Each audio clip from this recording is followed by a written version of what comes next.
Hello and welcome. You are tuning into the Unite Show. My name is Kristall Onee. I will be your host today, and I'm joined by my co-host, Shine Kelly. And together we are Unite's co-founders. Unite is a new social health and wellness community connection platform, and you can find us at www.unite.love. So almost every Thursday we try and tune in for an episode of the Unite Show. We have different special guests, and you can tune in live and join us through the love stream, where then we get to actually talk to you, connect, engage, and answer your questions. So if you're tuning in on one of the live feeds, but you can't see everyone, send us a message and we'll send you the link to join us in the love stream. Don't send a message, go to unite.love and click the link and join it yourself, because we're not checking messages. There you go.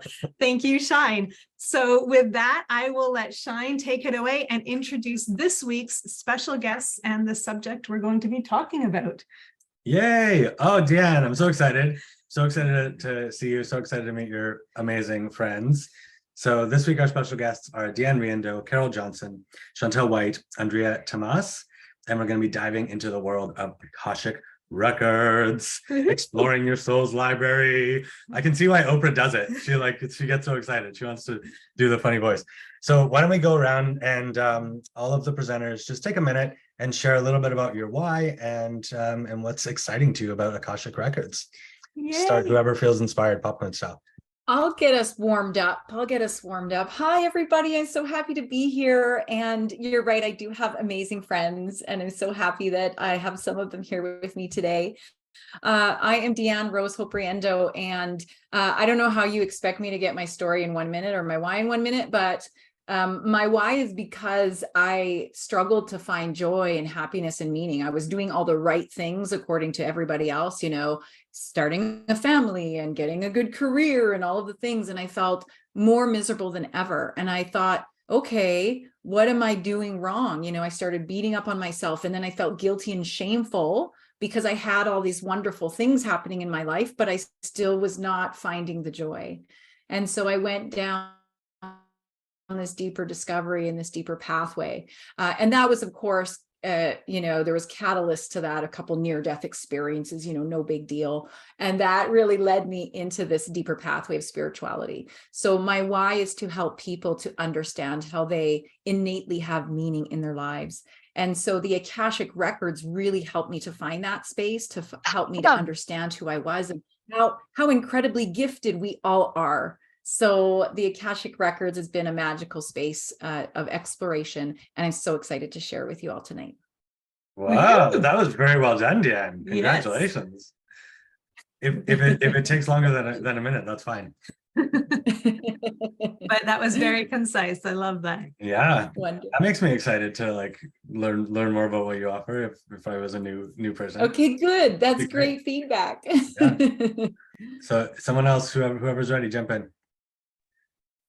Hey, my name is Carol, and I am relatively new to the Akash. I have the honor and privilege of working with DeeAnne, and she is my mentor. And so my journey began with trying to take spirit and my spirituality and who I am as a person and mix it into my day-to-day life, like my career. So it's about weaving those two elements together. And I have found that through, again, same with DeeAnne, through exploration and different experiences, we come to this place in our journey. But what I found most impactful was when I had that introduction into the Akashic records, truly introduction into it with DeeAnne a few months ago. And that just solidified everything I was looking for. And it brought to me this understanding and knowing, my business has a soul, and I can bring that soul into my day-to-day. I can bring the soul of me and the soul of that business, and then weave that into existence, if that be. So that's mine. That's me. Beautiful. I love That was very concise as well. I really like that. And for everyone who's watching being like, what the heck is the Akashic Records? Don't worry, that's next. Yeah, we're getting to that. And can I just add, because I sent somebody over to Carol because she also is like a bookkeeping wizard and a business wizard. Oh my goodness. And so I sent somebody over to her, and the girl sent me a message right away. She goes, oh my God, Carol is a fairy godmother. So just to give you a little sense of Carol's magic. Oh, I love it. We should chat. Beautiful. Thank you, DeeAnne. Okay, pop on. Whoever's ready, yeah, please continue. Our next. I'll go. I'm Chantel, and I've been doing the Akashic. I don't know how long I've been doing it, DeeAnne. I don't know, maybe 2 years. I started on a different modality and partnering with horses to help people heal. And I just felt, you know, just like those purpose that pulled me into working with the horses. I felt like I wanted more, deeper connection, not only with them and my clients, but for myself, to be able to connect people in a different way into their soul. And the past life thing really, really intrigued me too, because it was coming up a lot for the clients. So mostly it was, I started it for my clients, but now I'm just finding it just being so wonderful for my own self too. Like Carol had mentioned, talking to the soul of the business, and it's helping me make changes and transitions in an easier way. So that's why I started it. Beautiful. Beautiful. I think that's going to really speak to a lot of our community. A lot of the Unite community are wellness entrepreneurs, are people in the wellness world who are having their own businesses and can often feel a little bit like they have to now be business, now be spiritual, now be business, now be spiritual, and kind of a little bit of that split. And I know I get into that myself. And it's like, okay, I've got to get the taxes done or the bookkeeping done or the whatever the pieces are that are not my passions. And it can feel a little bit like business mode and then play mode. So I love how I'm hearing from all of you so far that Akashic Records have really helped you marry those two. And I think our community is going to love to learn more about that. So thank you. Yay. And we have one more. I can jump in next. Thank Hi, you. everyone. My name is Andrea, and I'm a sacred transition coach. And my why, it's really for me, first and foremost, to tap into my unlimited potential and live my unlimited potential. And through my embodiment, through my life, through my living, to inspire others to do the same. And how Akashic Records really helped me is drop the ego, surrender, and trust. Because when you tap into the records, you really have to do all of that in order to be able to receive the messages. And that has been one of my biggest lessons, to drop the ego, to surrender, trust, so I can actually be an empty channel for my clients, for those that I'm serving, for those that are in front of me. And the Akashic Records has also helped me deeply to take action and aligned action and not procrastinating, because I am connected with something higher. And it's not just like, I'm not just, oh, it's my mind just telling me that. I'm like, no, I received this divine guidance, and it's my duty, my responsibility to act on it if I want to be of service to the world. And thank you everyone for being here. You are in for a treat, and I'm excited to be with all of you. Beautiful. Thank you. I tagged you in some of our promo, and I saw your profile, and you're one of those like roaming the world, doing your work from anywhere kind of people, right? I love it. Yes, That's the best ever. I'm traveling the world. This is like a new species of human. Beautiful. I just love it. Maybe people have been doing it forever, but it seems new. Is anyone else, or is that it? Nope, that's We it. did it. Oh, perfect. Okay, so what are the Akashic Records, and can someone do a test thing right now with someone on the call or at the end? So what do you guys want me to take that? I can take that one. Yeah, whoever. You know, there's lots of different ways to define what the Akashic Records is, but to keep it really simple, the Akashic Records is your soul's library. It is God consciousness. It is the ability to tune into that frequency. And so even the word Akash is Sanskrit for primordial substance or beginning of time. It is the source energy, primordial source energy. And so essentially, I believe it is, we're getting God consciousness. We're allowing ourselves to move into that vibrational frequency. So the Akashic Records isn't necessarily a place per se, it's a consciousness. And in that space, like Andreea said so beautifully, it's a place where ego steps aside and we can be fully in line in that divine presence, in that divine space. So using the Akashic Records is a wonderful tool. You can use the Akashic Records for yourself. So you can use it in your own back pocket, go into your own records.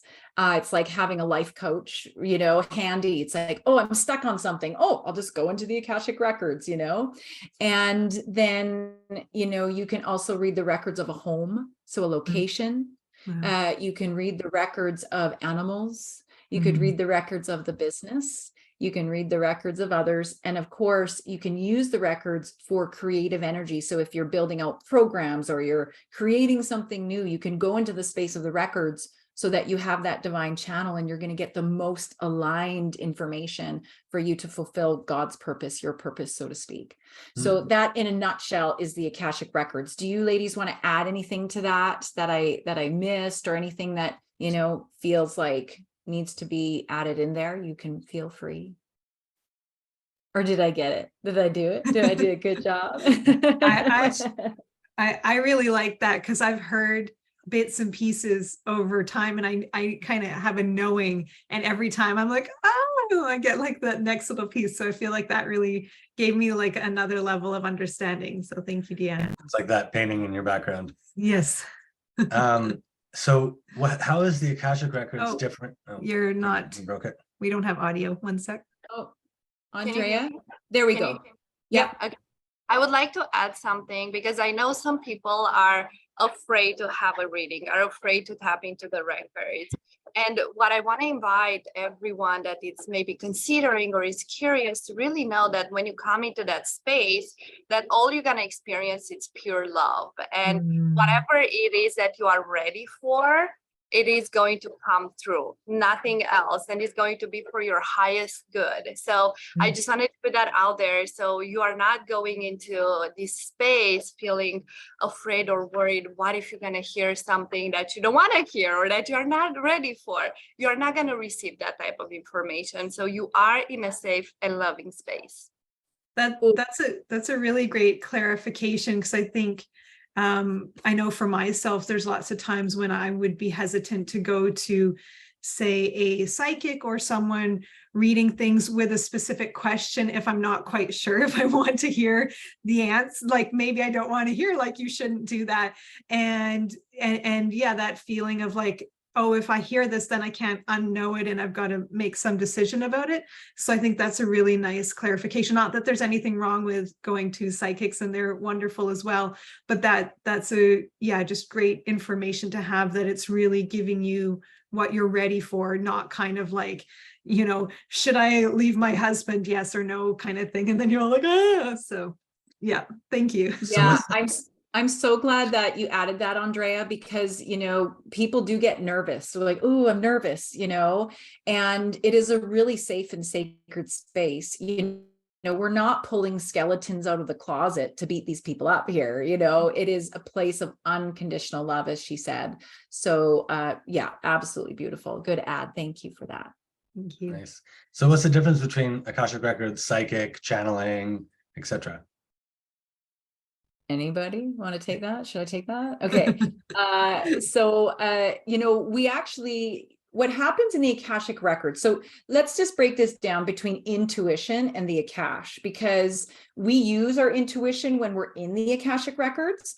But if I'm not in the records and I'm using my intuition, it might not be as in depth. So I might not get as much information. It might be a little more surface level. Whereas when you go into the Akashic Records, it goes deep. It gives you, it prompts questions back to you as well. So sometimes, it'll allow you a little bit of reflection piece, but it'll go deeper and it'll get to the real deeper truth.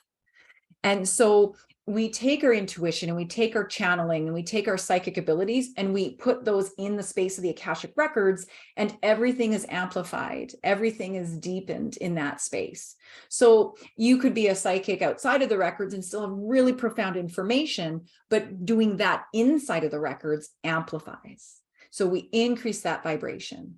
So hopefully that kind of answers that. So, you know, a lot of us who do the Akashic records, we have gifts of clairvoyancy, we have gifts of channeling or clairaudience, we have gifts of clairsentience, the feeling, we have gifts of claircognizance, the knowing. We use all of that inside of the space of the records. But you don't have to use that to be a clairvoyant or channeler or any of that. You know, you can still do divine work, but if you do it in the Akash, it cranks it up quite a bit. And does it go the same way that if you don't feel like, I think we all have, but if you don't feel like you're tapped into any kind of psychic or other abilities, could you still benefit from using the Akashic records? Yes, absolutely. The Akashic records is one of those things. You could just open up the records and then just sit there and not even ask for information, and you would still get an adjustment of the soul. So some people even call them soul massages. So there is always some tweaking that happens behind the scenes by just going into that elevated frequency or vibration. So does that answer your question? That kind of where you're going with that? Yeah, thank you. Andrea? Oh, good. To add here about the being or not being of psychic, because I remember before I started on this journey, I had a reading with DeeAnne, and she's like, Andrea, you're like so psychic. Like, it was way before I started into the Akashic records. And I was like, me? No way. I cannot do this. No, so I wasn't seeing myself at all psychic or intuitive or being able to do this at all.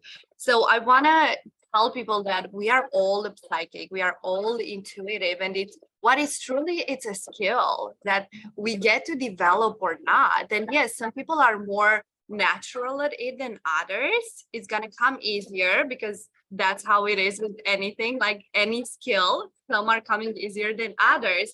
But if this is something you want to tap into, I want you to know that you do have that ability and capacity, either to just read your own records, even to just tap into them, because it's possible for each and every one of us. Beautiful, thank you. So oh, sorry, go ahead. That's okay. I just wanted to add to that too, like, it becomes less about the reader then and more about your own soul guidance and your own guides showing up for you. Like, I find like I still use all my intuition and all of my body somatics and stuff like that when I'm not in the Akash. But when I go in there, it feels like I'm just receiving the message and passing it on. It's not about me, like Andrea put so well. It's not about my ego. It's about receiving the messages that the person needs, and often their guides come in. So yeah, I think it's just a beautiful way to share the messages without it being about, the psychic or yes, all of our gifts come into the play, but it's not really, I don't know, DeeAnne, maybe you can speak to that, but it's not really about the reader. It's about the person who is getting the information. Beautiful. Well, and if I might jump in. Yes. So for me, it was, I thought that I didn't know that what I was seeing or feeling or hearing, I didn't know that that was not normal or not natural. I felt unnatural about it. Does that make sense? So then when I started to step in, I started to get the validation as well. So not only for myself, like reading my own records, but then, in reading and working with clients, you get those validations that go, oh, this works. Oh, this is good. And you get that clarity. It's like a whole new peacefulness came through my world and into my existence after I started tapping it. That makes sense. Oh, I love all these ads because I think it's really giving people a more complete view of the records. And the beautiful thing about the Akash is that it's like it opens the floodgates for us. It really does. Would you guys agree with that? Because whether or not you believe you're gifted in this space or not doesn't matter. As soon as you go into the records, it's like, oh my gosh, I can see more now and I can feel more now and I get it. And then you get that validation to build the confidence in the extrinsic world that you live in. So it is really a profound modality. And Chantel, you were right too, in that, it's not about us at all. We just have the blessing and the privilege of being the conduit to deliver the information. Love that. I love it. So what I've been doing is I'll wake up, meditate, get myself into that receiving mode, like Abraham Hicks talks about, where I'll be in a full state of surrender and actively focusing on my breath, but still in an open space where I'm allowing thoughts to come in if they feel pure and high vibrational. And then once that starts to happen, and it can take, time or no time, depending on where I'm at, once that starts to happen, I'll sort of let that flow, and I'll either lay there or go for a drive or a walk and let it just roll for a certain amount of time. And it'll basically be like it feels like having like a bath or a massage of like uplifting, positive, loving thoughts and words and energy moving through me. And then eventually what will happen is I'll sort of get into this, I'll go from super general to more specific, and I'll be guided to think about specific things and build the energy about that, and maybe like allow that to happen. And then I'll usually get to a point, if I have enough energy, sometimes it's like, okay, that was fun, just now it's time to relax. But if I have enough energy and momentum, I'll get to a point where the receiving mode, which is speaking to me in words, saying things like, everything is okay, there's so much money coming, everything you want is coming, it's all done. Once at a certain point, that voice will start to say, what do you want to talk about? And it'll become very soft and still and clear, kind of like Neo in the Matrix. And I'll be able to ask questions and get answers that I don't know myself. It's just receiving that is so. I'm curious, like, what's that? And then Abraham Hicks, and then like I had a psychic reader, and she was pretty good too. So I'm just curious, like, what's the difference? It sounds like maybe you're saying there's just like a vibrational frequency where it's a little bit, the Akashic records are like a more elevated frequency where you're really receiving purely from source. There's not a lot of like DeeAnne happening as much as possible. You're trying to just really be in more of like a pure channel. Yeah. So, a lot of people don't realize that they kind of shift into the Akashic records without knowing it. So a lot of people actually can tune in. And I would say that in some of your deeper meditations, you probably, teeter in that space, or you lean into that space a little bit, but don't necessarily know it. The thing about the Akashic records is that they're kind of like bookends, because if we're just going through the world, or we're just channeling information or whatever, what happens is energy is always flowing, right? And so what happens is we get overloaded with energy, or we leak energy. And so the gift in the Akashic records is that we actually use a prayer. So we use a prayer invocation to open the records, and we say an invocation or prayer to close the records. So there's a bookends, so that it keeps that energy in this very sacred space, right? So then that way it's like, it ensures that we're not leaking energy, or we're not getting overwhelmed by other energies. And it also keeps our intention about our ego staying out of it. So when you're doing your meditation, Shine, you might be tuning into some frequency of the Akashic, but also might still have kind of ego running, is having those bookends of that opening prayer and the closing prayer. Interesting. And so how did it start? Like, where did it all come from? And then how does one activate it? Is it like you're a teacher of it, but some people can just fall into it? Like, what's the like origin of the whole sort of container of the Akashic records, the idea of it, the name? Well, it's been around since the beginning of time, obviously. However, Edgar Cayce was one of the earlier pioneers. So you guys might have heard of Edgar Cayce. And so Edgar Cayce is kind of like the first, person that really brought it into this kind of world for us to tap into. And so you can certainly always look back into Edgar Cayce. And I believe the last name is Cayce. You guys can correct me if I'm wrong, if you guys want to look that up as well. Cool. And so, there's lots of different platforms to learn on. There's actually this great little book, which happens to be right here, How to Read the Akashic Records by Linda Howe. So you guys can even get a book and you could teach yourself if you want to. Nice. Obviously, Linda also has a training institution, which is where I was certified through. And then there's people like me that offer different programs that help to teach people and show them and build their confidence as they go on their deeper journey as well. But yeah, it's been around a really long there. Thank you very much, Andreea. You're the best. Thank you. So, it's really gaining some momentum now. More and more people are learning about it and hearing about it. And it is becoming one of those things that people are like, oh my gosh, once they find out about it, there's no turning back. And feel free, if you ladies want to add to any of that too, feel free. Yeah. I think that in some ways it's been around for so long that we've taken it for granted in some ways. So in other modalities, like for example, I've been studying history for myself. So that's the runes. And one of the runes, manas, is directly connected to the Akash. And it states that right in the records themselves, right?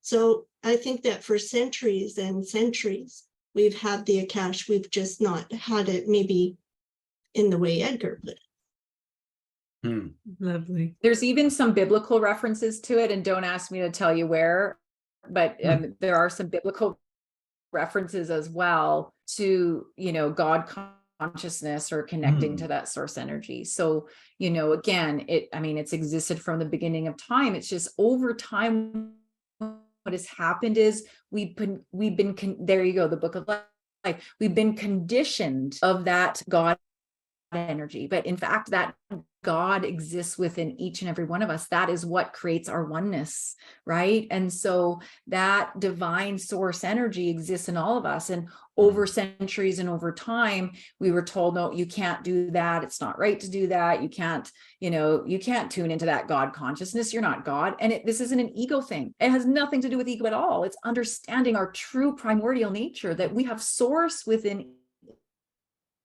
each and every one of us, and we have the ability to build that. Doesn't have to be the Akashics. No matter how you build that relationship is really up to you. The Akashics has just been such a powerful tool, and that's why we're so passionate about talking about it. But there's many other ways for you to build that relationship with your God self. Beautiful. Thank you. And for everyone tuning in, do go to the Facebook event page for this event, and you will see links for all our presenters there. But actually, everyone here too, feel free to put your links in the chat right now so that people, or throughout the call, so that the community can also find you there. And we'll make sure to include those in the write-up. That's one of the things that's so lovely, like DeeAnne was saying, that of course, everybody has, as much as the Akashics are coming through a very neutral, I love the way you kind of put that, like a neutral channel through whoever's presenting them or reading them. Everyone has different ways of doing that. So we have 4 lovely ladies on this call, all with their different style and perspective. And I'm sure there's many, many, many, many more. But yeah, you definitely can check out all their offerings and kind of where they're coming from with the Akashics, which is really fun. So yeah, check out their links. Do save your questions. I think Shine has a few more questions that we want to dig in. Save your questions. Feel free to put them in the chat if you don't want to forget them, and we will get to some Q&A shortly. If you have a question, you can raise your hand with the reactions button on the bottom right. I'm curious, so like for a psychic, people go and ask questions about usually their future and like what they should do. For Abraham Hicks, it's like, how do I best live my life in alignment, and what are those tools? What are some of the things that are most common that you've seen be the most helpful that the Akashic Records has helped someone with? What are like the main things that people bring to you? I'm going to let the other ladies answer that if anyone wants to. I can answer a little I bit. think, sorry. Take turns. Yeah.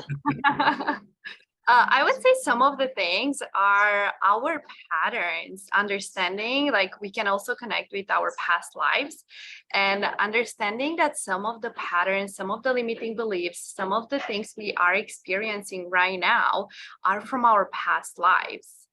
And clearing those within the records, it has been very powerful for myself and for my clients. So I would say that's like a huge thing that has been coming up. And also I know for me, like I'm specializing more in the Akashic Records on really like helping people get clarity on what is their next steps, that are connected with their divine, with their highest self. So that's my specialty within the records that has been showing up with the people that I have been doing readings. And so what do you mean clearing in the records, past life, like, Yes. like Clearing cutting cords kind of stuff? Yes, cutting cords and clearing blocks from past lives. Yes, we also have like a small prayer, like a procedure that we do within the records to clear that space and cutting the cords and the blocks, so the person can move forward without the limitations that they've been upheld from the past lives. And I know for me, it came up, for example, in to give like a concrete example, it came up into one of the readings I've had, that in one of my past lives, I was a very rich person that has focused purely on accumulating gold at that time. And I left everyone around me like on the side. I didn't care about anything, no family, nothing, no friends. And towards the end of my life, in that past life, I died suffocating. And in that moment, I was reflecting upon my life, and I made a promise to myself that I will never prioritize money again before friends, family, experiences, and so on. So that promise, I created like a contract in that past life. And that promise was brought into this lifetime where I'm like, oh, I shouldn't focus on money, because I should focus on friends, on family, on experiences. And that was coming. I couldn't understand why, but that was coming from my past life. And once I was able to clear that within the records, it like things started opening up. So that's like a concrete example to help people understand. So you were like, why am I broke all the time? Wait a minute. Past life shit. Oh, here comes. Yes. So those kind of things can come up from That's from awesome. our past lives, the contracts that we have made in past lives. You want to talk about yours? Yeah. That was probably an Akashic Records kind of thing. Yeah, I won't get into it. It's a really long, cool story, but I won't get into too in depth. I did a process with someone, is called The Journey is the process, and it's a kind of meditative hypnotic state. You go in and kind of revisit things that you're working on, and not necessarily past lives, but I had a very strong past life experience come up. And before that, I wasn't against them, but I had never kind of like really decided that I believed in it or not. And so I was really surprised by what was coming through. And it was a very similar, I was able to really clearly see choosing this lifetime, because what I had went into the session with was dealing with this, like, life's not fair and everything feels hard piece that I knew wasn't a reality, but it was, I think, exactly like that, like a tie that I kept pulling up, like, this isn't fair, this isn't fair. And where it came from was past life being a king and really taking care of my people and fighting this evil energy, evil sorcerer. And I made an agreement to kind of a little bit sell my soul, sell my humanity to protect the people. And the deal was that the next time I get a break. That was it. Like, you're going to get a rest, do this work, and then you will be rewarded and you'll get to rest. And what I felt like from the womb is I was pulling in this evil energy right in the womb. And I'm like, what the fuck? This is not fair. This was not the deal. And what was really helpful with having that memory is I blamed this not fair, like my parents and being one of 6 kids and like having like all these little small things, but it was always just like evidence to prove myself right. And when I realized that the piece was feeling like I'd been gypped and like now I'm back again, I'm a baby, the same evil energy is coming at it. And the deal was I was given the tools to protect myself. So I had strong armor and I was huge and able to, and now I'm a baby with nothing to protect myself. And I'm still getting this, like, this is a crap deal. And it was very powerful to then unravel that. And the woman leading the session was saying, okay, well, let's look at this. First of all, that sounds like medieval time. Was it medieval? And I'm like, yeah, of course it was. And she's like, well, I mean, honestly, like that was a little while ago. So you probably had a little break in there if that was your past life. So, they did give you that. And then she said, why don't you ask them? Why them?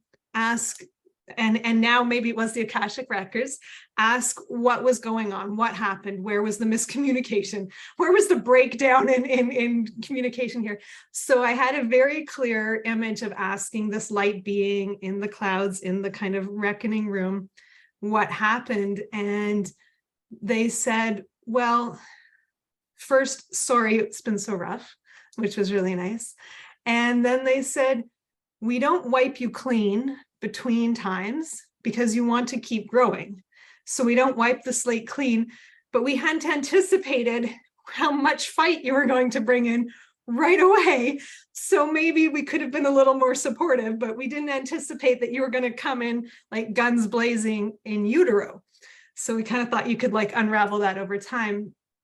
And then the next piece, which was really helpful, is they said, we actually did give you protection. It's just not on the outside, it's on the inside.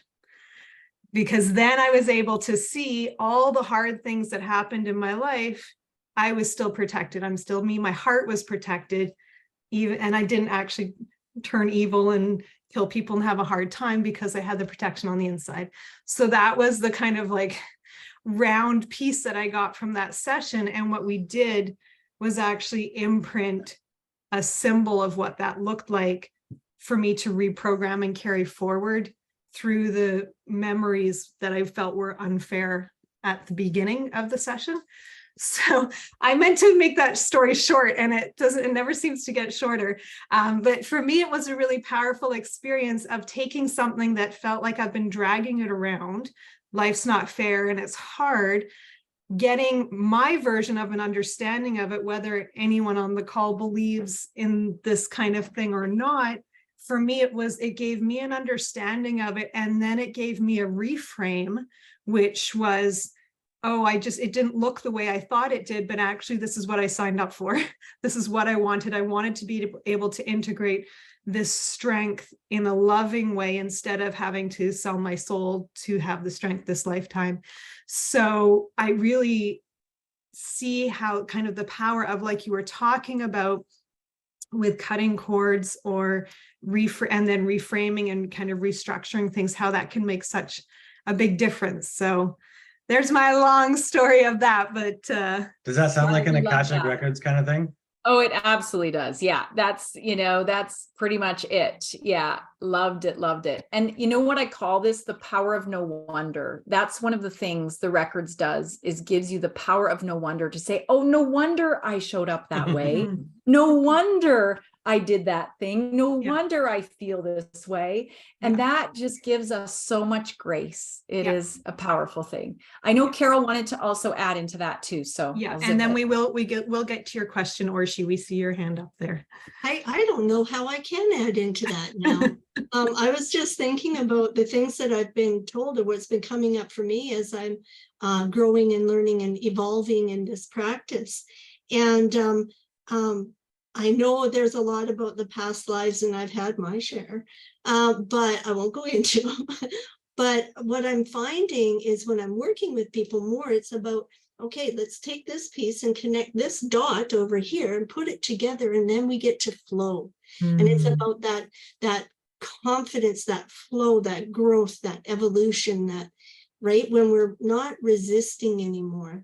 And DeeAnne talks about it all the time, about alchemizing the negative and bringing it up and enlightening each other. So it's like when you walk down the street and you see that smile on someone's face, you can't help but smile back. So we're going to help people be that light for the others around them, right? So that's kind of how I felt. Beautiful. Beautiful. Thank you. Orshi, darling, bring us your question. Hi, everyone. I really don't have one particular question. The entire subject matter mesmerizes me. So I have come to the Zoom to just listen and learn. But I did want to add, as I'm an Ayurvedic health counselor, for those of you that never have met me, that what happens at the throat chakra and the third eye and the crown, those 3 points are controlled by the element of ether, which is Akash. It's ether, it's sky, it's space. So when those chakras align, right, or so to speak, the crown chakra pops open, that this is part of our attention processes as well, because the frequency of all of the chakra points are now in harmony. And that will allow for that space to open, so that I assume that these wonderful ladies who are experts at Akashic record, that you have that, and all of us, I suppose. I've tried a couple of times, and I'm very a novice practitioner, but I just wanted to kind of comment on that. This ether energetics on the top 3 have to do with the opening of that field, so that you can start, I suppose, searching in there. Beautiful. Do you want to add in onto that, DeeAnne? No, I think it's beautifully said. You know, I love that, Orshi. I love bringing that to the surface, you know, because one of the things the Akashic Records does is it helps us to come into that alignment too, by our willingness just to lean in, just by our willingness to say, okay, I'll give it a try, I'll lean in. All of a sudden that alignment starts to take place, because God or creator, whatever you want to call it, starts to work behind the scenes to help us to be able to do that. And even with me, with my spiritual journey of so many years of, you know, I had a couple of near-death experiences and so on and forth and all. So what I'm experiencing now, that I just get the, okay, it's like a download, like it makes sense. All these pieces of the puzzle just come together. And Andreea, wherever you are, oh my gosh, I have a similar story than yours. It's I apparently was a spiritual, some sort of a big leader, entrepreneur, someone in actually South India, in Kerala, and apparently I have done something wrong. And this business partner, I took over. Okay. And so it's so bad, but it's like the matter of the heart, because apparently this partner, this business partner, died of a heart attack or a heart failure because of this sort of pressure I must have put on. And so I have come to this life where I'm very entrepreneurial, like to the last of my veins, but I still have this thing with the money, you know, that I don't want to prioritize the money before the purpose or the mission, or do you know what I mean? Like I've got this thing which I'm trying to clear actually out of my space. as we speak right now. So anyways, thank you for everyone, and I'm enjoying all of the comments and your expertise. Thank you. Lovely. Love it. Anything that any of you want to share? Any other tidbits that you think might be helpful for anyone listening that is either wanting to book a session or interested in becoming a practitioner, or just general knowledge?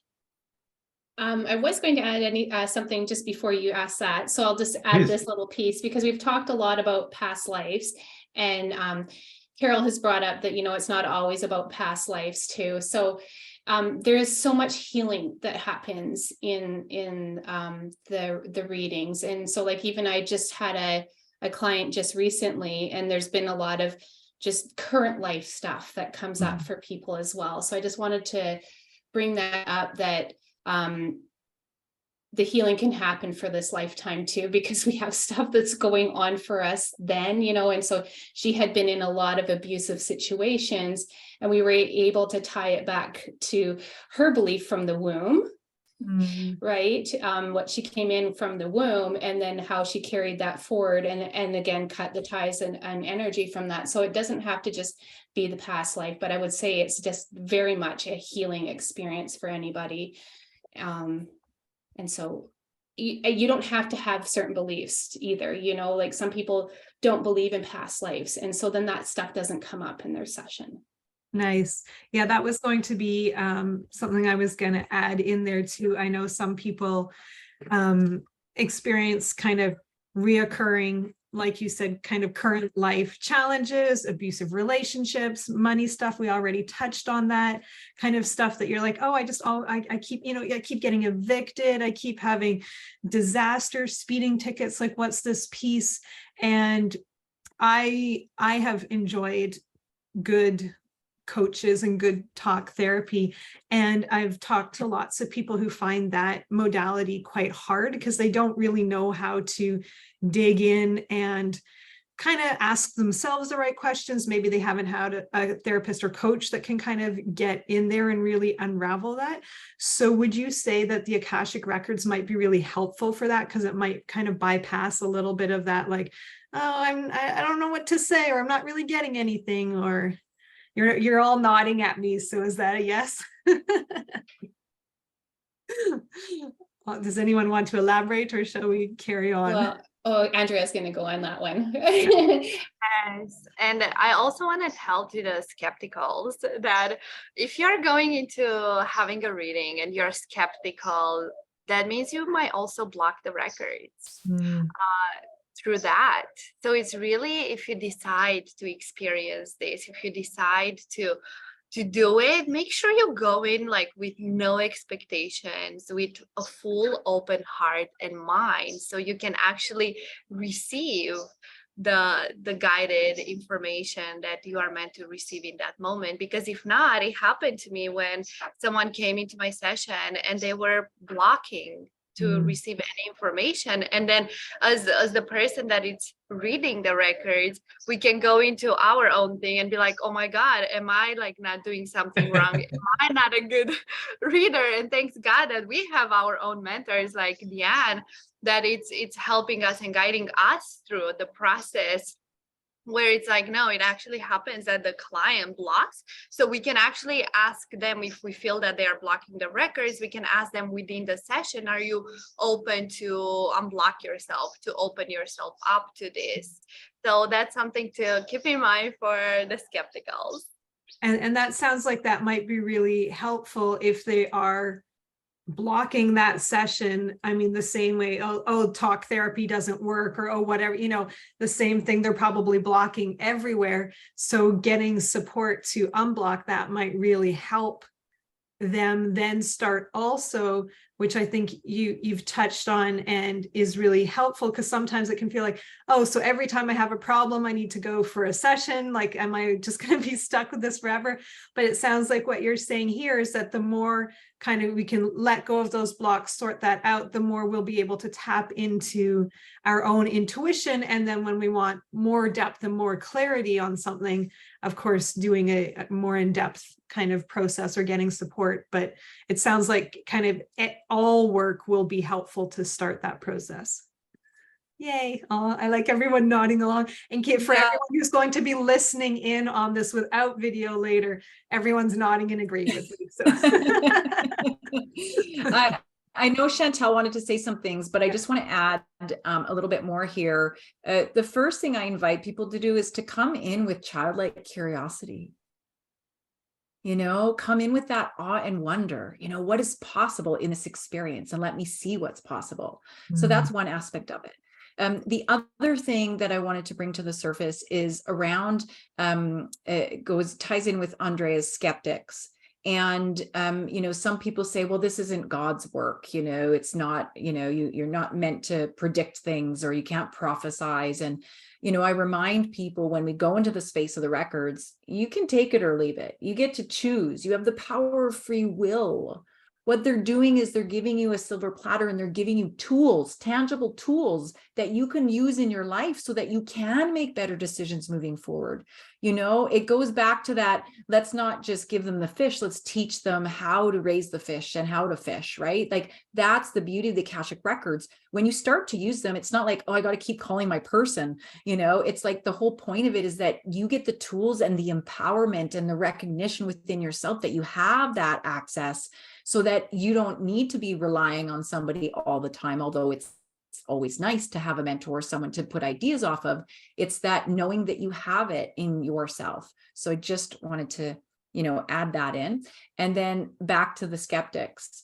I was working on a book, a little story here, because it's really a powerful one. I've been working on a book for about a decade. It's a channeled book, so I'm just letting them direct me. And so in that research, I was researching in the Bible, and am I freezing? Maybe just a little bit, maybe just turn your video off for this story, and then we can get the audio. Sure. Perfect. Yeah. Sorry about that. We just had a big storm come through, so I don't know if it's still impacting. Is that better? Yes, it is. Okay, beautiful. So I'm working on this book, and I'm doing this research, and it says, you know, prophesizing is bad. I'm going to go to hell. And so I said, okay, God, I said, show me something that I'm on the right path. I need to know that what I'm doing is of you and good. And no word of a lie, the wind blew the front door of the casita open, and out in the direct line of sight on the top of a hill was a cross. And it was a cross I never noticed before. So I had my affirmation. And so I'd like to share that story for the people that are like, is this really, you know? And so I really do believe that we're doing God's work. So I just wanted to share that, in God, creator, whatever that is, I you know, whatever you call it. But I really believe that this comes from a space of the divine. Beautiful. Thank you for sharing that. I don't think Kaisa's resonating. We should slow down a little. She's not getting it. You've got her crying already. Love you, Mama. It's either Kaisa or whoever she's talking to. Someone's crying when Kaisa's around. Just kidding. She's a therapist and she's amazing. And Kaisa's my mom, for anyone who doesn't know. Yeah. One of the sweetest people ever. Yay. Beautiful. Well, I really, to wrap this up, and maybe the next question will touch on this, but just, I think this has been such a eye-opening, mind-opening conversation. And it's reminding me a lot of, I've done very little plant medicine. I did a very intense ceremony right after my dad passed. And it was kind of like, I was really scared, and I thought, if I don't hammer through this pain, I'm going to carry it forever. So it was a brutal experience. And I know it's not all like that. And I've hence discovered breathwork is a much gentler medicine for me. But when I've talked to other people and their experience with plant medicine, it sounds very similar, that they're often going in looking for a glimpse of what's possible, looking for answers. And then they're kind of coming away not, if it's done well and in a healthy way, they're not coming away with every time I want to feel good or get answers, I have to do plant medicine, but more that these answers are within me. And this is kind of just a channel or a doorway there. And I feel like this conversation has really shown me that for those that maybe don't have the option or don't want to experience plant medicine, that the Akashic Records is another really great avenue to kind of go open up, go through some of those blocks, get those answers of what's next for me, what's next for my business, what am I holding back, etc. So I love that this is now going to be a tool in my tool belt that I'm going to recommend to people, because it feels like a very soft, loving approach to doing this work. So thank you everyone for this beautiful conversation. Yay! And now we will get to your question, I think, unless anyone has anything they need to add into that. Yeah, Chantel, did you want to add? Yeah, no, I will add, because it kind of speaks to what you had just said. It is really about integrating the soul into the work and getting past the conscious mind, which tends to get in our way. And so clients can ask questions throughout, they can talk, they can even do it a little bit like a talk therapy session, and they don't have to either. And so it's really about the person who's showing up. And so it really is, for me, the big piece is integrating the soul and allowing the messages to come in. And like DeeAnne had said before, raising the vibrations. People feel so good after this. They don't feel, triggered up or upset, or, they feel at peace when they're done the session, which is really gentle. And yeah, I guess that's all I have to say about it.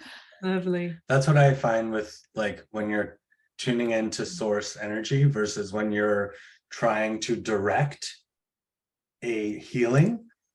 I found that out the hard way, that if I felt like there was something bothering me and I wanted to clean it up a little bit, if I tried to just take it head on when I was triggered, it would usually spiral and make it worse.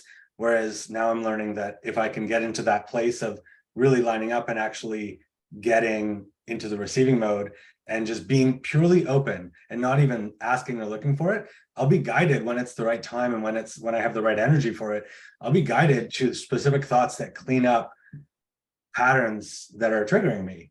And I'm not doing anything. I'm just relaxing. I'm just letting it happen. And it's like, that's the right time. And that's what Abraham says too, is it's like, just it's interesting relax. you say this. You know why, Shine?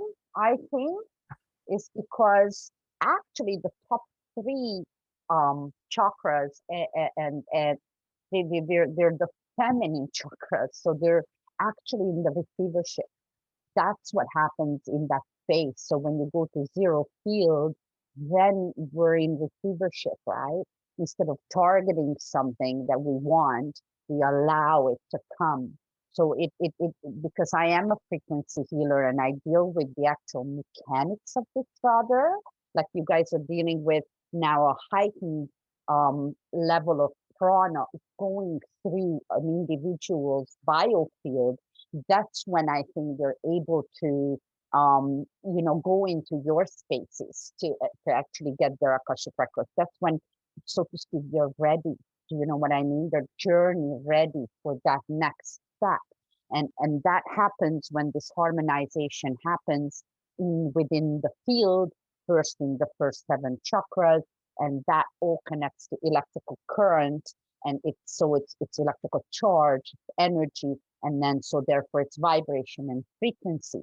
So those need to be in place so that this opening happens, and then you can go into receivership. So that's why you've got that experience, which means you're absolutely 100% healthy and good and right on the right path, Shine.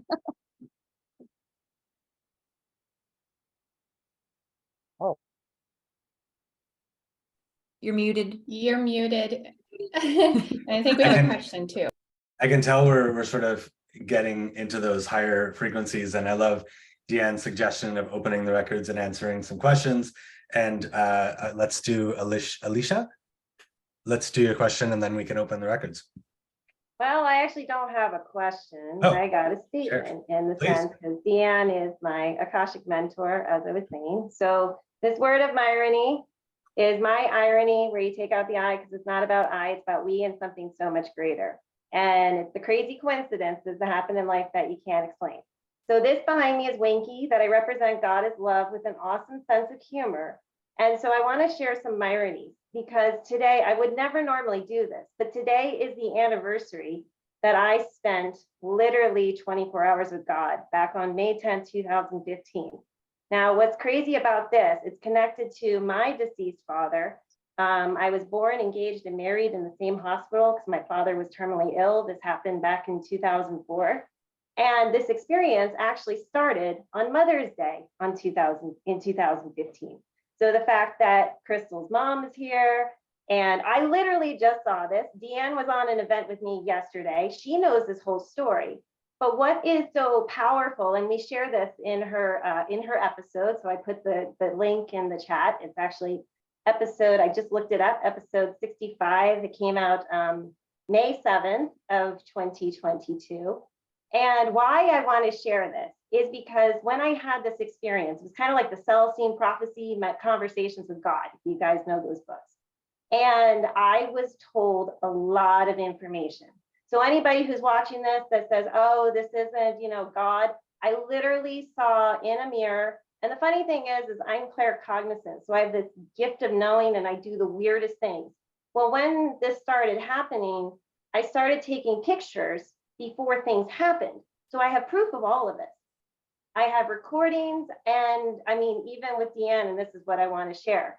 But anyway, I saw in this mirror, literally the flash of it looked like the Big Bang Theory, fast forward through humanity. And then I saw the crucifixion of Christ, and I was dropped to my knees. Now, I want to share another piece to this. My deceased father, so I have mediumship abilities. I actually have an ability called auto writing, and my mom had that ability too. Crazy story around that. And he gave me the most profound message, because I was a total universe girl. I was brought up Catholic, and I had turned against God and the Bible, and looking at it as just holy text and looking at the wisdom of it. And my deceased father is like, Alicia, you need to believe in the Holy Family. And I was like, oh, what? So when you get an answer where you're like, no, that really was jarring. But this is what gave me permission to go down this road. And they said, I was like, Catholicism is the answer, because that's what I was brought up with. I was like, no, it's like Taoism with the Holy Family. So this started my journey back to God. And so anyway, when DeeAnne and I divinely were connected, she's my dear, dear, dear soul sister, in addition to my mentor, the Akashic kept showing up, like Akashic this, Akashic this. I was like, what the heck is the Akashic? So I did a reading, and it was incredible, because my mom also passed, and my parents came through. Actually, it was a whole team, wasn't it, DeeAnne, that first time? And they're like, you need to do deeper soul work. And I'm like, well, what deeper soul work do I need to be doing? And once she started speaking, I knew. I was like, whoa, you're the deeper soul work. And I literally just jumped in, because part of my irony is the action to the synchronicity. So that's why it's synchronicity and motion. But why I'm sharing this whole story is she gave me confirmation of what I was already told. Now that you cannot make up. So I just wanted to share that and just share my love with DeeAnne. Love you. Love it. Beautiful. Thank you for sharing. All right, let's get these puppies open. Ready. Okay, What are we doing? How do we do it? Well, what I'm going to do is I'm going to open the group records, but I'm inviting my team to also say the prayer as well. Okay, so I will open it. They might speak it. You guys can be muted still, but they're going to open the records for the group as well. So the way that we do this is we just set an intention for all who are here and willing. So that can be whoever is listening later, all who are here in that moment of time and listening. Okay, so everyone will get the benefit, providing they're willing to do so. All right, so I'm going to go ahead. I'm going to say the prayer. Your role is to just be in a place of receiving. That's all you have to do today. And so you might want to take some deep breaths here, and then we'll popcorn style it. So if Carol, Chantel, and Andrea want to take the lead on answers, they can. We'll just let it flow. Okay, so here we go. God, divine light and source energy, thank you for allowing us to experience your pure love through the Akash. May all be blessed through the divine of the Akash for the highest good, and may divine beings of light help us to receive what is required for our most divine path and to support the divine path of others. Please help all who are here and willing to experience the pure love found here.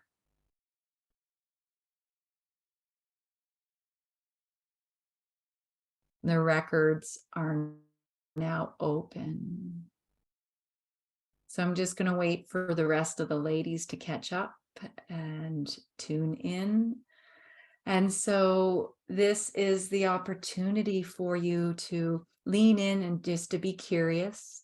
Is there anything coming up for you that you want to know or hear? And so we'll open it up for discussion, and any messages that are coming through for Chantel, Carol, or Andrea, just as a group, I'm welcoming you to unmute and share whatever messages are coming as we wait for questions to come in as well. Yes, thank you. Oh, thank you. Can you guys feel that? It feels different for everybody. So some people notice a shift when we go in and others don't. There's no right or wrong with that at all. Carol, you've got something to share. So I have a real fluttering in my throat. So that tells me that it's about speaking up and being in your truth and in what's honest and true to you. It's a real strong fluttering, and it's coming up and coming up and out. So I'm not sure if there's a who or a what or where, but it's about don't be afraid to speak up. You have something to say. We need to hear it. We, the people that are close to you, in touch with you, experiencing, we need to hear what it is that you have to say. It's going to be your gift to this world.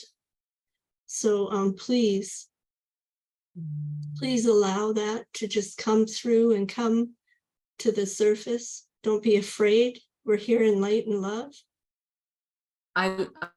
I love that, Carol. Thank you. And I'm hearing to add grace to that. So if you're saying, oh, but what if I say it and it doesn't come out right? Or what if it hurts them? Or what if it's bad? It goes sideways. A couple things to add. One is grace. Grace is a very present energy. Simply by our awareness of grace, grace becomes so. And so invite grace when you are meant to speak or share something and you're feeling fearful. Invite grace to come. And all of a sudden, the things that need to be shared will be shared as they need to be shared, and in a gentle and loving way. So invite that grace. Andrea. True for me. Can you hear me? Yeah, now we can. Okay. It's need, and knowing that you do not need anything. Like you don't need us. You don't need, like, even it's more about like when we go and searching for these external validations. That's what comes through for me. It's when you come to these kind of calls, when you go to a psychic, when you go to a medium, when you choose to do that, come from the place of this is an extra, it's an abundance, not from I need this in order to move forward, in order to be better, in order to. So it's like really dropping and knowing when you choose to tap into these amazing possibilities, into this energy, that you come from your wholeness, and you know already that you already have everything you need, and all these other things are just an extra. are an extra and are just going to help you elevate yourself and maybe change your perspective, shift your energy, but you don't need them. So this is what was coming through for me for the growth. Beautiful. I have a question. Sure, I have a question. I feel like I've been upgrading body stuff for the last 6 months. I feel like I've had a series of like the worst injuries I've ever had. So I broke my toe, I cut my finger really badly, I got a really bad UTI, all within a short period of time. And I felt very like there wasn't anything external to blame for it. So in the past I can, this and that and that. And I really felt like it happened in a way that I really had to see that I created this for my own growth. And the pieces I kind of took from that was feeling like in those times, especially with the broken toe, I had to be very mindful about my movement, very mindful in my body. The same with the cut finger. I couldn't use that hand. I couldn't get it wet. So I had to be extremely mindful and present in my body. And what I was getting is that I don't do that when I'm not hurt. And that was giving me kind of an extended period of a lot of body presence. And that the message for myself was to try and make my body more of a comfortable home to live in when I'm not in pain, so that I don't have to get to pain to stop and show up in my body. And I'm wondering if there is anything to add to that, if there's any clarity, or if, coming on, like, I don't want to say like validation, but if anything's coming through about that, about body stuff, what would that be? I'm not sure if it's directly tied to you, because I got this before you started sharing, but just that, and I think on a human level, we're all too hard on ourselves, and there's a harshness that was coming in, like just a feeling of being really harsh and hard, and that compassion is the answer, that self-compassion is the great healer. And so that was what was coming in for me, is just bringing in that place of compassion and to remove the harshness, the judgments, even the, like, I'm almost getting like the driving, the pushing, which keeps you out of the body. Yeah, that's what I was getting. I love that, Chantel. I was picking up on some of that as well.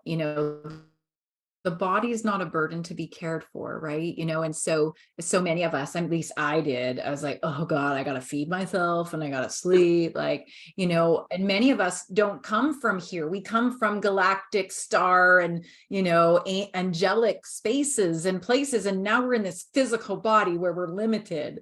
And so it's very easy for us to get to that point of like, oh, I'm so limited. And then the body feels that. The body says, oh, you're rejecting me. I can't do everything for you that you want me to, because you're busy complaining that, I'm a burden to be cared for. So that's just an opportunity to reframe. And I'm not saying that you treat your body poorly. I know you eat well and you're healthy.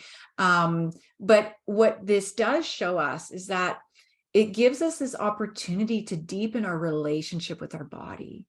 So, when you were experiencing that broken toe, you say, oh, toe, thank you so much for going through what you're going through to remind me to slow down. Yeah. Oh, UTI, thank you so much for showing up for me to show me that I need to pay attention and build a relationship with you, whatever that is. So it's meant to deepen our journey and for us to start communicating with our body more readily. And this also goes for, is it AJ who had a question? This goes for AJ too. I feel like it served its purpose. And so now you get to make a choice on how you want to deepen that relationship. So now you've got to build a relationship with it. You've got to talk to that disease and you got to say, hey, I see you and I've gotten a lot out of you. And now I know I have an opportunity to do more with my life. And so give me everything you've got, teach me everything you need to teach me. And I will take that and I will do wonders with it. So we alchemize again that energy so that we're leveraging it and we're moving ourselves forward in a much more profound way in this lifetime.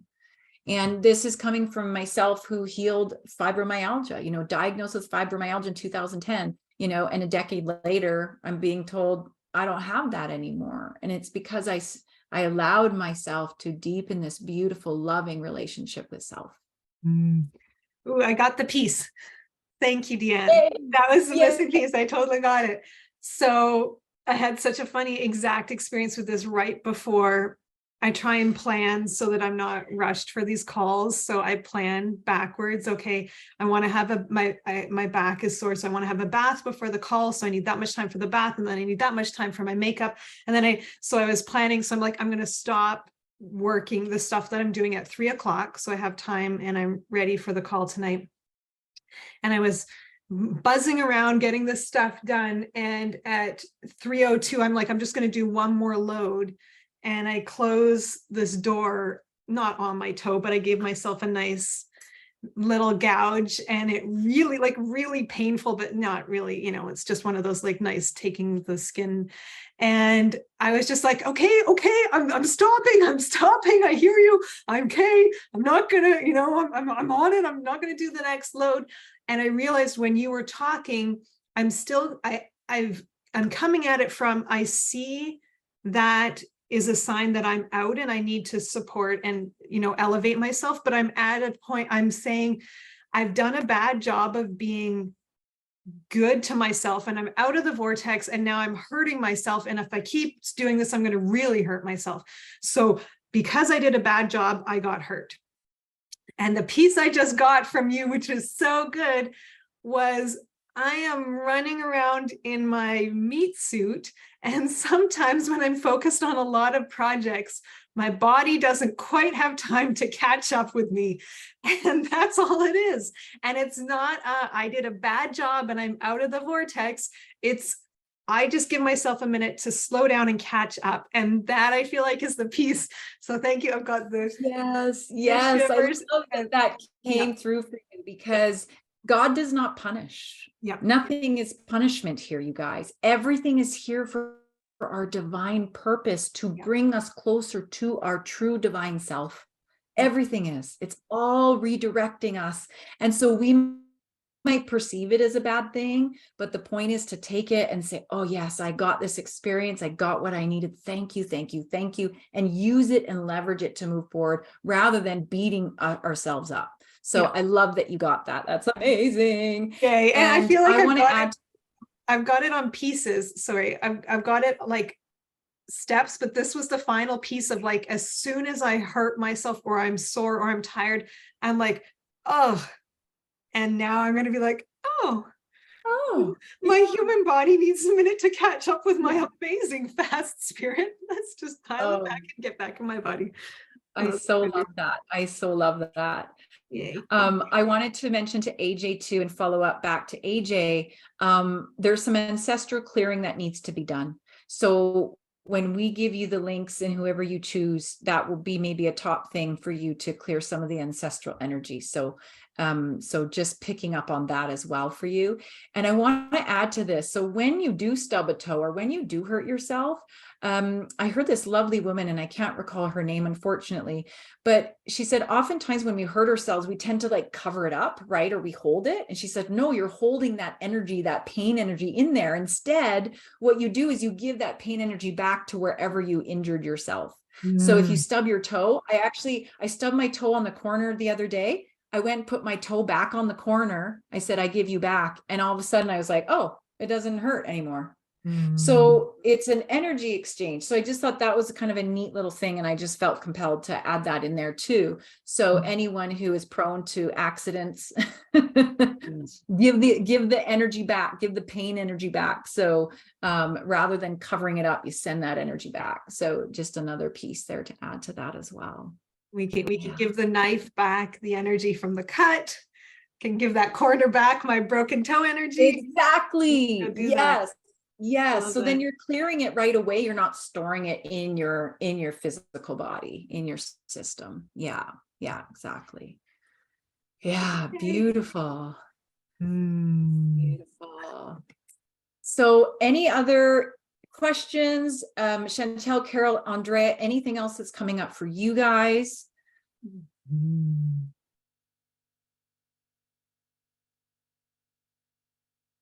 I was, yeah, Carol, go ahead. So I was just thinking about this, that we've spoken on a physical health, in a physical health way, but there's also the emotional health as well. So we need to make sure that we're honoring that and giving that energy back if we have a pain or someone said something that cuts a little too deep or something like that. You have to make sure that we're still honoring that piece of us as well, because it's not just about the physical form, it's the emotional form.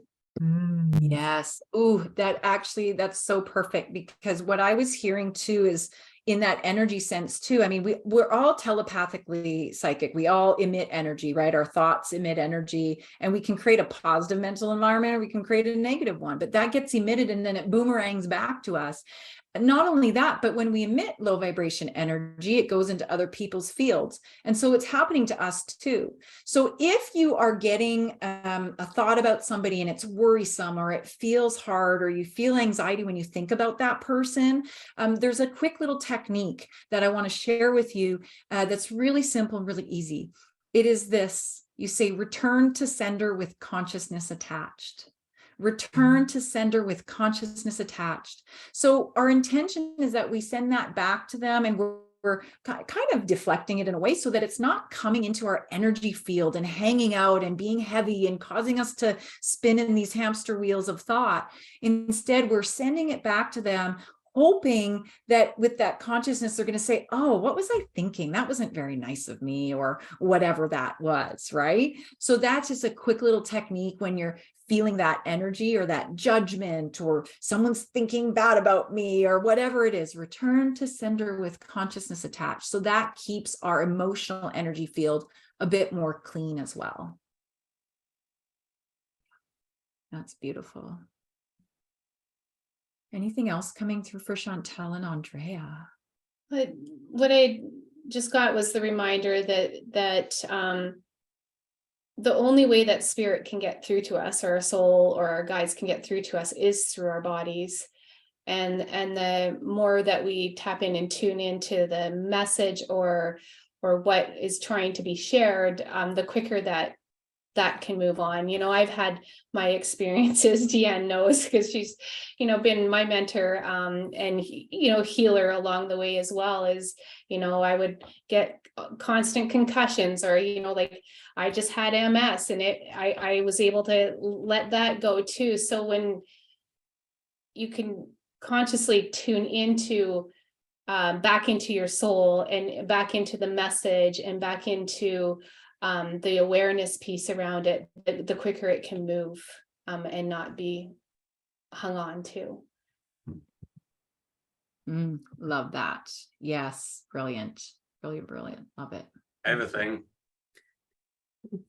Okay. Is it time? Are we still going? Yeah. I have had this recurring challenge where I will feel not good enough, and then I'll project that onto Kristall or whoever else is in my sphere, specifically around work. And it's definitely getting less, but still comes up. Just curious, any things that come through on that. Well, there's definitely some past life stuff coming up. I'm going to let the girls tune in and also channel that, but I'm hearing some past life stuff around that. So that's an opportunity for you to come back into that piece of like, no wonder this comes up for me. I've got these things that have happened for me. So no wonder, and just being very gentle with yourself. The other thing is that ego mind, I tell you, that ego mind. So befriend the ego. So when it comes up and you're not feeling enough, you say, oh, thanks, ego mind, but I've got this. Or you give your ego mind a name and you call him Jack or whatever. And you say, Jack, hey, buddy, you know what? I trust, because I'm doing God's work. I'm doing divine work. So I trust that I've got this. So building and befriending that relationship with the ego aspect or the logical aspect of our mind is actually a very healthy practice, because it wants to hijack, it wants to keep you safe. But we know that over many, many years, that ego mind has just running rampant. And most of us are letting it run the show. It's not supposed to run the show. It never was supposed to run the show. And so it's inviting that ego mind to step aside, to put it in place. And eventually the ego mind gets quieter and quieter and quieter. So when you have that thought, catch that ego mind, say, oh, thank you so much for coming in and helping me out, but I've got this. I'm going to ask you to step aside. And I have a friend, she calls hers the itty bitty shitty committee. You can call your ego mind whatever you like. I call mine Jane. Carol, is yours Phil? I think yours is Phil. Yeah. Her ego mind is Phil. I said, why is it a man? She goes, oh, it's definitely masculine. So that would be what my 2 cents is on that. And I think Andrea's got something to add. Proving energy that comes through for you, where it feels like you are constantly trying to prove to yourself. And it comes also, I feel like, from the family side, that you're trying to prove to some part of your family that you are good enough, to achieve whatever it is that you want to achieve, especially in your professional life. And the pressure that you feel as a man, that you should be at a certain level, you should provide. So it's like all this pressure and proving energy that comes through for me, for you, through the Akash. So it's really paying attention and looking at, first and foremost, like where can you see right now in other areas of your life that you are already worthy, that you are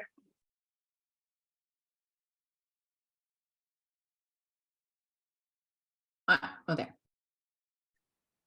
We lost your audio there, love. Yeah, we lost you again there. Can you hear me? Oh, there. Yeah, you said Yeah. proving that you are, and then we lost it. Yes, and look at, like, first start with these other areas of your life, like put a little bit the professional on the side, and look at all these other areas and ask yourself, okay, where can I see already proof that I am worthy, I am whole right now? And then bring that energy into your professional life. So look for proof within your life to see that you are already whole and worthy.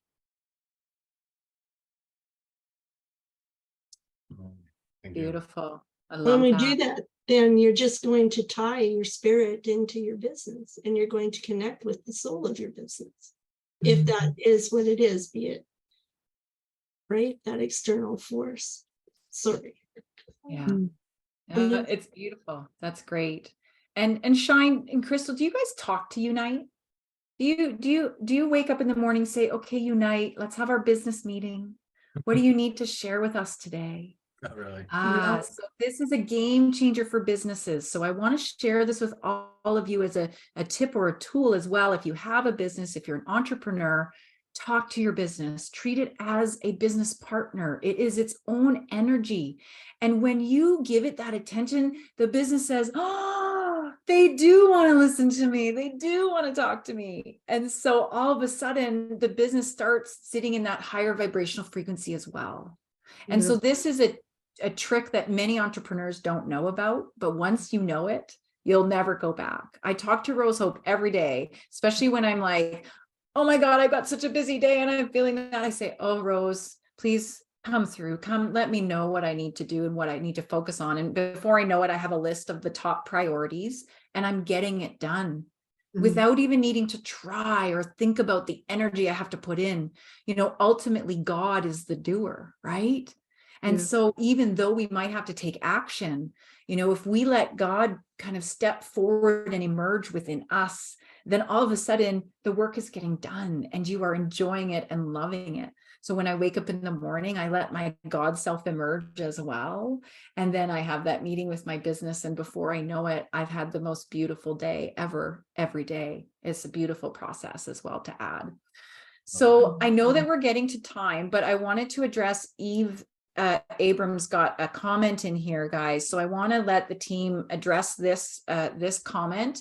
And I'm just going to speak it. Hi there. There you are. We have all the time in the I- world, literally. Yeah, do. There's no- we say No end time. we say till 8 to not scare people off, like when does it end? But really we go till everyone's done.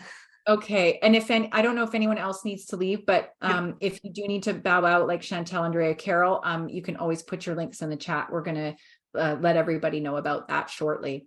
But Eve, let me read this for everybody. I have been brokenhearted by the lack of consideration and appreciation from my son. He's 27. I just cannot understand where this is coming from. As much as I've tried to communicate my feelings, he's not receiving. I don't know how to handle this. So I'll start us off and then I'll see what the ladies need to add. I'm really getting this call around doing a higher self meditation.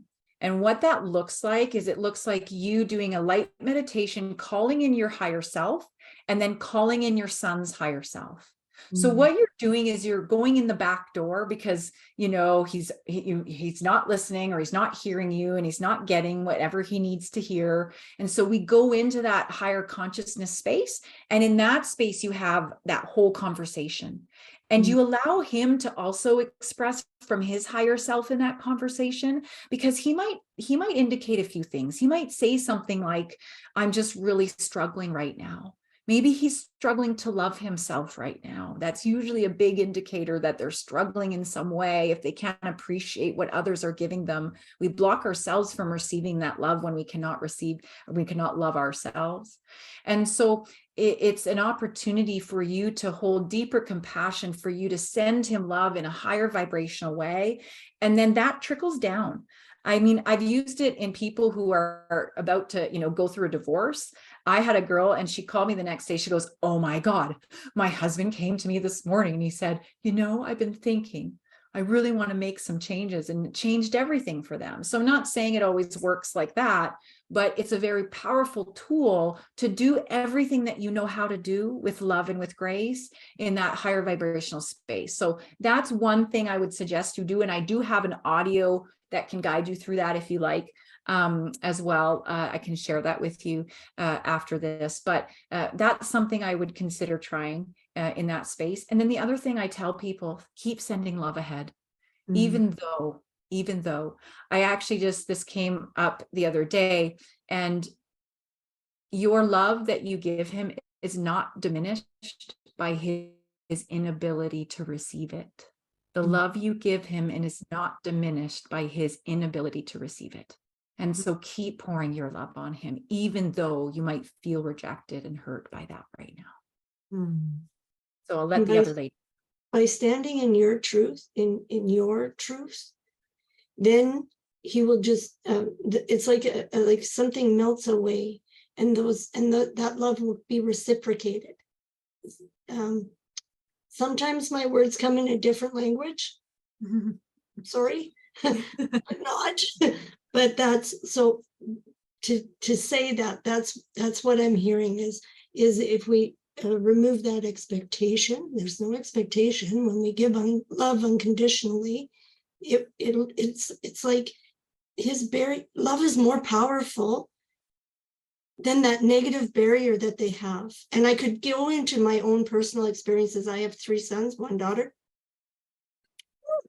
What a joy of fun that was.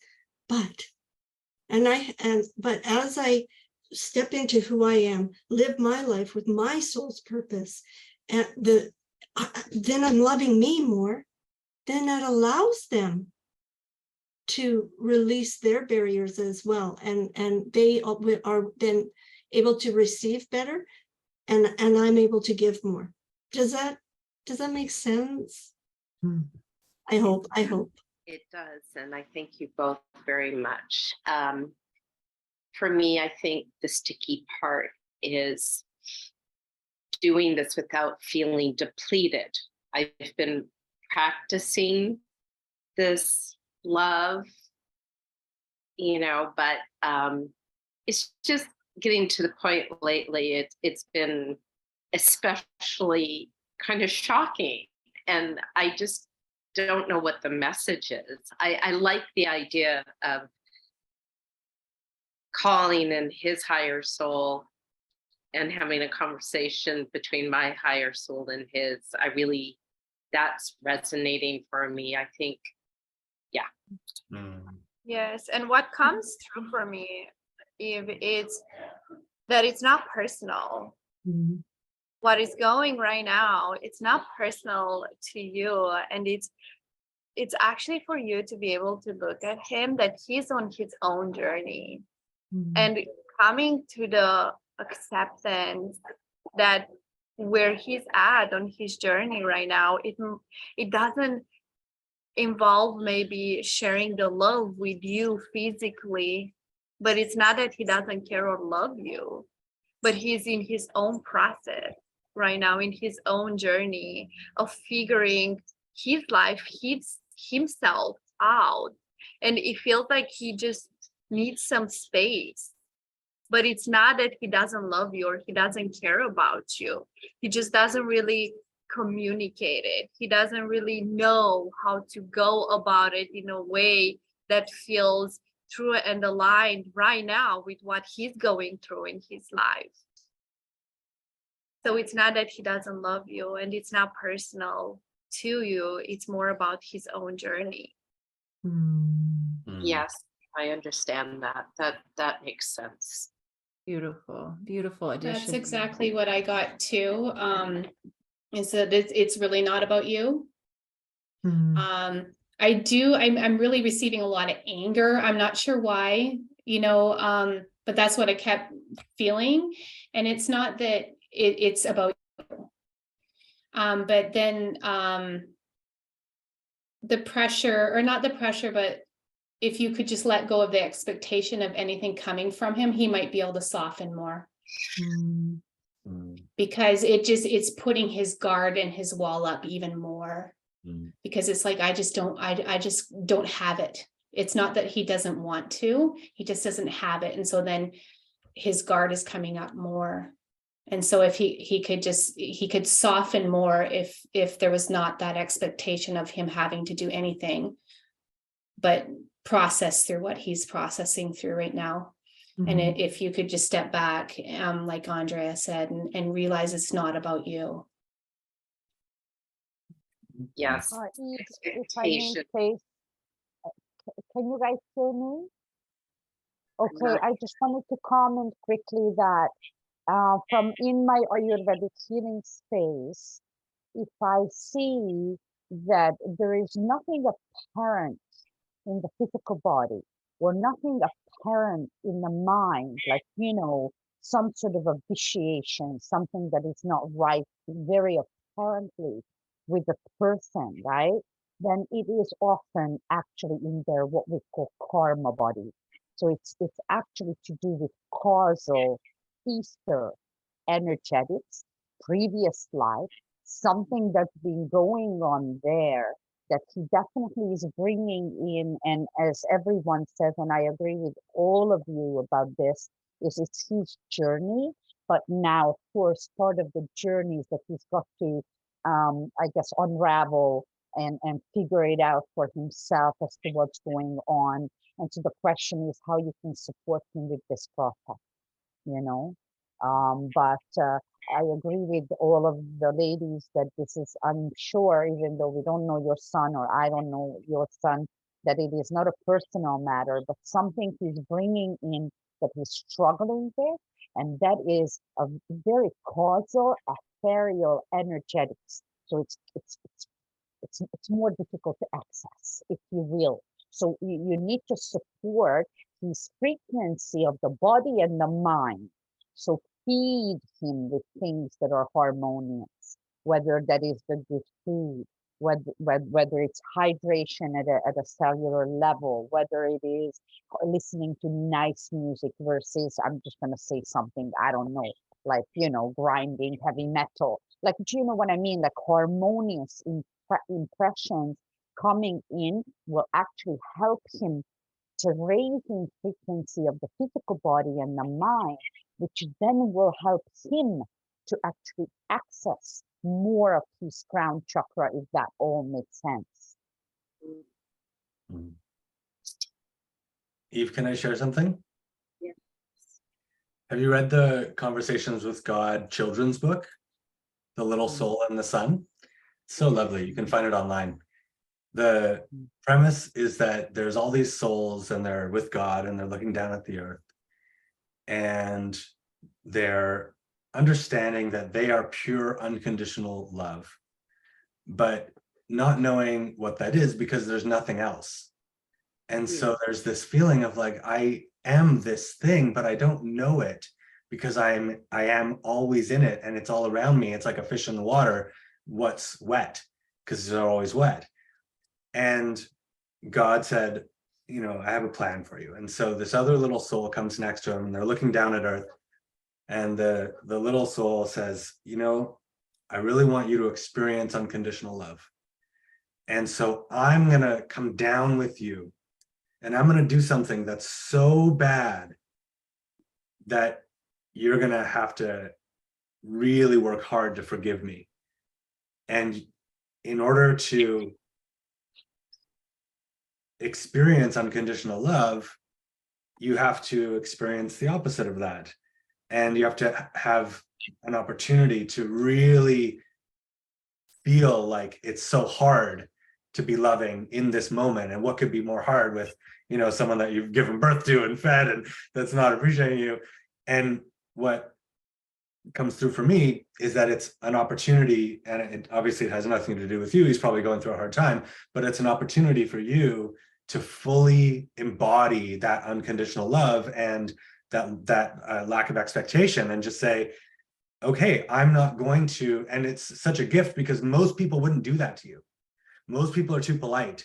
Like it's hard to find someone who's willing to be an asshole, right? Like really, like it's hard. Like most people are pretty polite. So I thank him for being an asshole.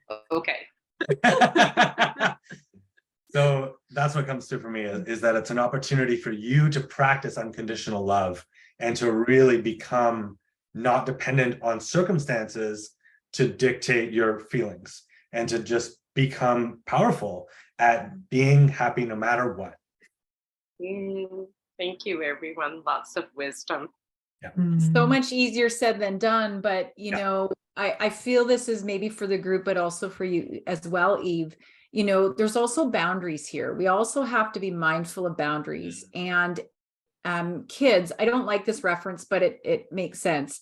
You know, they're very good energy vampires. So, I mean, we can all be energy takers, energy vampires in our lives. But kids are really good at that. And what happens is when we don't have healthy boundaries for that, you know, we keep pouring and pouring and pouring and pouring and pouring, and it's not reciprocated. It's exhausting. It's so exhausting. I have a 13-year-old daughter at home. She hates me right now. I'm stupid. I don't know what I'm doing. Nothing I do is right. And so in order for me to maintain my capacity and maintain my vibration, I can't keep pouring and pouring and pouring and waiting and expecting something to come back. But what I can do is I can create a boundary, a healthy one. And what I say is this: when I'm feeling overwhelmed or I'm feeling worried or feel exhausted, I say, I've wrapped you in my love. You have all that you need and you can take no more from me. And it's beautiful and it is clear. It's saying, I've wrapped you in my love. You have all that you need and you can take no more from me. So you've given them all that love and you've wrapped them in it. You've created that intention, but now you've created a boundary so that you're not feeling continually exhausted by that person. And it could go for children or anybody in your life. So I wanted to share that. I was feeling very compelled that that needed to be said. So that being said, this has been fun. Yeah. So fun. So fun. Yeah, it's so fun. Oh my gosh. Thank you guys for being here. So we do have some gifts for everybody. Do you want us to do that now? Is now a good time for that? Okay. So Carol, Andreea, and Chantel are going to put their links in the chat. They are giving you time. Dr. Edith Egger was a survivor in the Holocaust, and she says, love is a 4-letter word spelled T-I-M-E. And so these lovely individuals are gifting you free time. And this is not invaluable because it's free. This is actually one of the best things you could do for yourself. And so, yes, yeah, we're going to do a closing on the Akashics. Yeah. So what I'm saying is that these are opportunities for you to connect with these brilliant people so that you can experience more depth in the records and ask your specific questions. So those links are in the chat. I don't know what happens on Facebook where those links show up, but Kristall and Shine are the experts, so they'll take care of that. And so I encourage you to embrace the opportunity. If you want to get a hold of me, if you're interested in learning the Akashic records, or if you want to integrate the Akashic records with your business, then I'm going to put just my email in the chat. So I'm going to let the girls, you know, do their thing, and I'm just going to let you know you can reach out to me. So I'll put that in the chat as well for you guys. Anything coming through for you other ladies through the records as a final before we close out of the records? DeeAnne, I keep hearing about your sacred circle. So I'm wondering if you could just take a couple of minutes and explain that I call it the bubble, right? Or the egg, but your sacred circle that we place around. When you were talking about boundaries, it became very heavy, very predominant. Oh, yes. Okay. Energy protection. Okay. Most of us being empaths, we spread out our energy field. And so we go out into the world and then everyone dumps their garbage in there. And then we take it home. We're like, why do I feel so exhausted? Or why do I feel sick? So the invitation is that we bring in our energy field 1 to 2 feet around you. It's your sacred space, your sacred bubble, your aura, whatever you want to call it. You bring it in 1 to 2 feet around you. And I like to do it in the morning and just kind of almost hug myself, bring in my arms too. And then you set this intention. I only allow energy serving me at my highest good into my sacred space. I only allow energy serving me at my highest good into my sacred space. So you make a very clear boundary energetically so that you're not getting, you know, all the riffraff and all of that stuff in there. So that's what thank you, Carol, for that prompt. I appreciate it. And Andrea, look at you. You're just amazing. Thank you for that. Typing that in for you guys. So yes, anything else, Chantel, Andrea, any final words coming through for you guys? It was something in regards to the boundaries too, is just a reminder to clear your space, you know, after you've been in things like this, you know, just allowing the space to clear and tuning back into your own energy.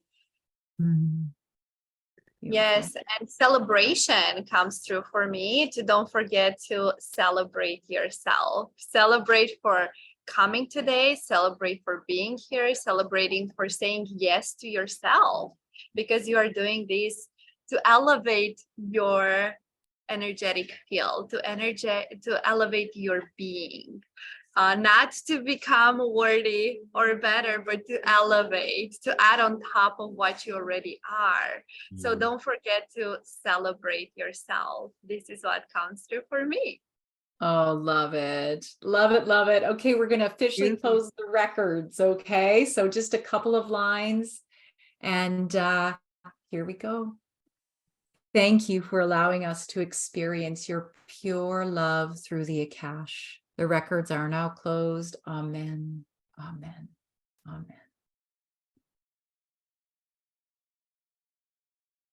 There we go. That was so fun. It was fun. It Love was it. so much fun. This is so fun. Such a nice thing to do. Oh yeah, like I could do this every day. Well, I do it every day. Beautiful. It's so juicy. This is such a good affirmation for us. Before this call, we were working on our investment deck, and we've got a couple pieces that just kind of landed into place of how to explain what we're doing more and why we feel like this kind of thing, this is what we're doing right now, this group call where we can all see each other, we can all talk, we're all here at the same time, maybe not the same time zone, but at the same time.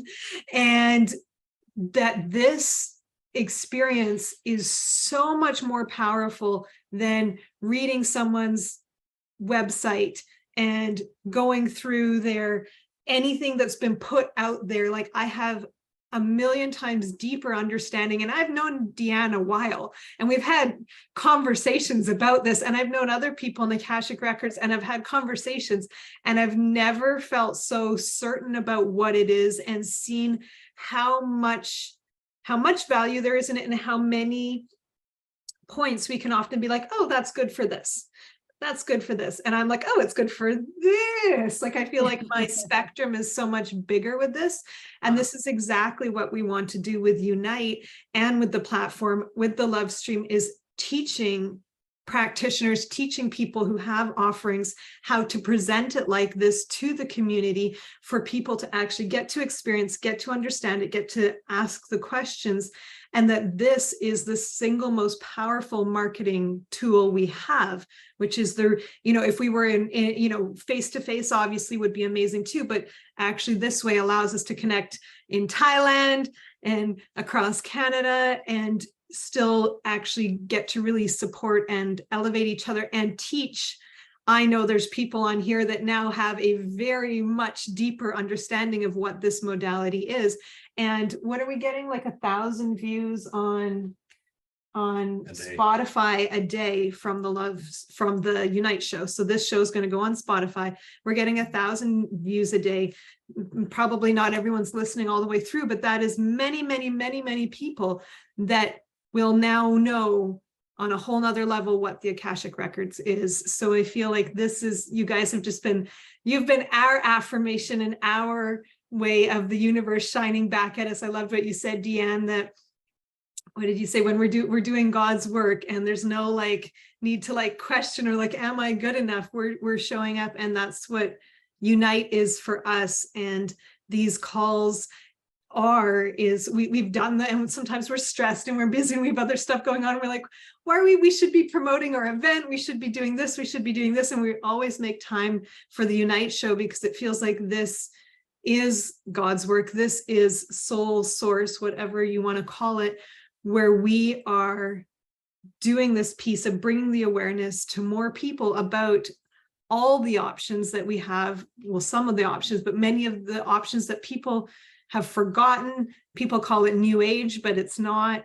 And yeah, it's just so satisfying for me to be able to break it down and make it feel like, oh, it's just this. It's not some nebulous, ethereal. I mean, it is, but also it's very tangible, and it's very easy to tap in with. And you ladies have done an amazing job.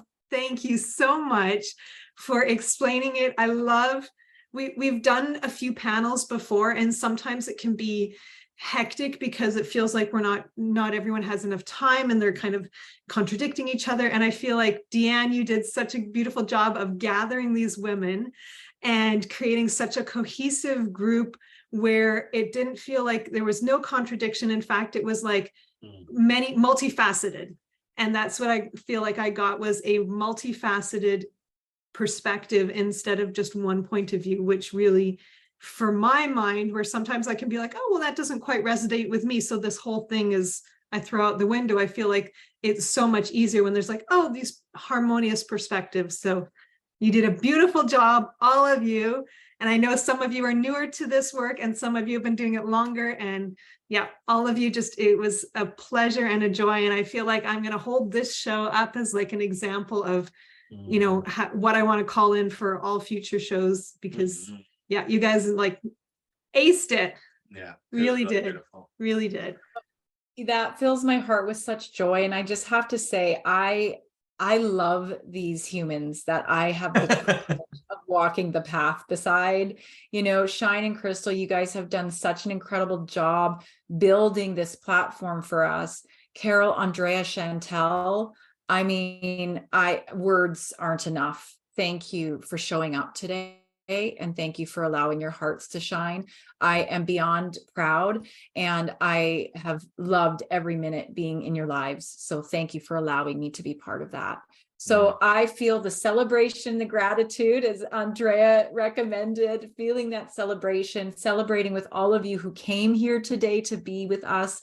Beautiful Alicia, thank you for being here too, and to support and to cheerlead on as you do so beautifully. And thank you to all you beautiful souls. I wrap you all in so much love. Thank you.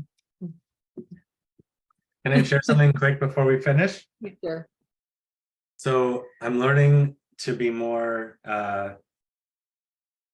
to be honest and ask for what we want. And so what I'm understanding and learning is that Unite is really our passion, and what we're building, if people don't know, it's like a Facebook meets Amazon for well-being. And one day it's going to be bigger than Google, and it's going to be a tool that people use every day to just find what they're looking for, and it's going to be amazing. And for practitioners, it's going to help find as many ideal clients as you want, just effortlessly, and it'll just happen naturally. And for people, it'll be a perfect way to sift and sort and find exactly the perfect fit for you, whether it's a massage or a Akashic record reading or an event or whatever.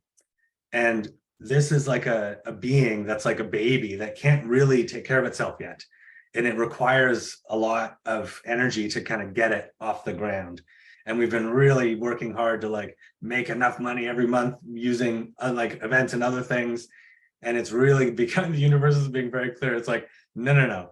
Like you have to raise big money. And so I've been going on these drives and getting clear. And so we're raising 2 million US, it's about 2.8 million Canadian. And so if anyone knows any angel investors, venture capitalists, even people who want to put a little bit, come chat with me. DeeAnne is an investor. She's an amazing soul and supporter, and as well as Kaisa. I mean, amazing, like bless them. And so that's for the next few months, that's going to be our focus, is raising 2 million US so we can really give this platform a beautiful space and give it its own nest and allow it to fly and support our tech team and support ourselves to really do the thing that's going to be most impactful and most valuable for us and for humanity. And so that's my share. Thank you. Appreciate you all. This was so fun, like the best. So fun. Loved it. Thank you. And thank you, ladies. Sorry about my time mix up. I gave them all the wrong time, you guys. And they still showed up. Still showed up. It worked perfect. Amazing. That's how amazing they are. Oh, it's so good. So when we're gonna put all the links, we're gonna give you access to the recording, and we'll put it on YouTube and Facebook. And then we have this cool tool that even chops it up with AI and gives you like little clips, and we'll start posting those and tagging people. And I'll send you all the link. DeeAnne, if you want to create a Facebook group with all of us, that'd be great. And then we'll be sharing stuff. Love you all. Thank you. This was so beautiful. The perfect thing. Yeah, the most good. Thank you, everyone. Thank you, everyone. Good night.